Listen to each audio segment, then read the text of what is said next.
உறுதிமொழி அகிம்சை சகிப்புத்தன்மை ஆகிய நம் நாட்டின் அடிப்படை பண்புகளில்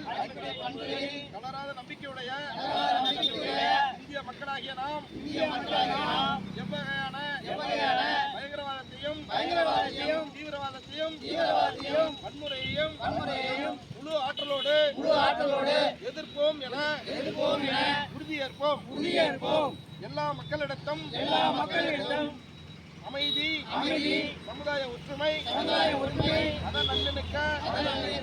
நல்லுணர்வு ஆகியவற்றை போற்றி வளர்க்கவும் மக்களுடைய உயிர்களுக்கும் உடைமைகளுக்கும் மற்றும் நற்பண்புகளுக்கும் ஊறு விளைவிக்கும்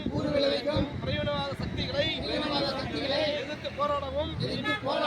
பயங்கரவாதத்தை அனைத்து நிலைகளிலும் எதிர்ப்போம் என அமரர் ராஜீவ்காந்தி அவர்களின் நினைவு நாளான